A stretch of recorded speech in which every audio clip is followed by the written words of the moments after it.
కన్నడలో దీన్ని కమలద బత్తి అంటారండి. కమల పువ్వు ఒత్తి ఇది. ఒక్కొక్క దళానికి 11 ఉంటాయండి. ఇందులో 11 తీగలు తీసుకొని ఇలా చుట్టి ఒక్కొక్క దళం చేసుకోవాలండి. పైన ఒకటండి 11 పాదాలు 110, పైనది ఒకటి 111.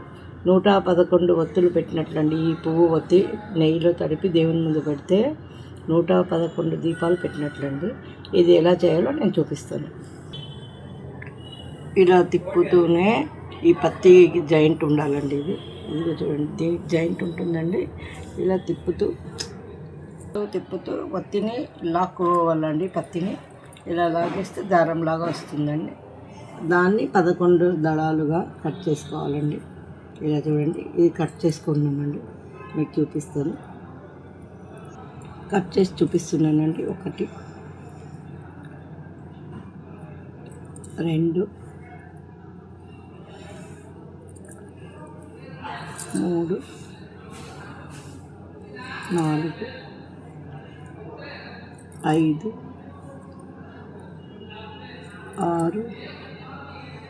6, 7 అండి.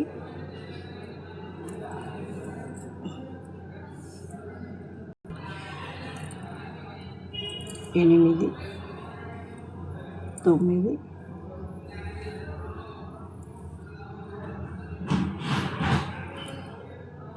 10, 11 అండి.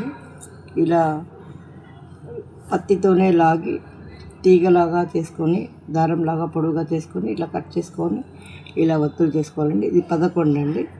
11 పట్టుకొని ఇలా తిప్పాలండి. ఇలా 10 దళాలు తిప్పుకోవాలండి. ఇలాగా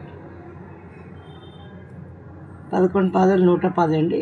పైన ఇదే ఒత్తిని లాగి ఇలా ఉంటుంది కదండి.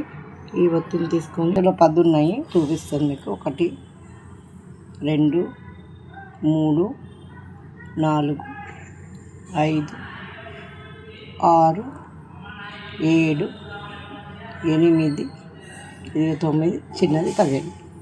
ఇలా 10 ఒత్తులు అండి. ఇది దీపం 110. ఇలాంటి పువ్వులు కమలపు ఇలాంటివి 10 చేసుకోవాలండి. 10 చేసుకున్న తర్వాత రౌండ్ అప్ పెట్టుకొని ఇలా చుట్టేసుకోవాలండి. అవి 10 ఇలాంటివి ఉంటాయి కదండి, చేసి పెట్టుకున్న రౌండ్ అప్ ఇట్లా తిప్పుకున్నవి. ఆ 10ని పట్టుకొని ఇలా తిప్పి మళ్ళీ దూదితో ఇలా దానిపైన పెట్టుకోవాలండి.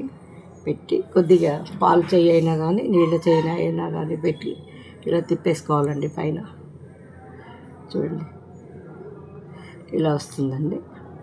ఇప్పుడు నెయ్యితో తడిపి భగవంతుని ముందు పెడితే 111 ఒత్తుల దీపం పెట్టినట్లు అండి.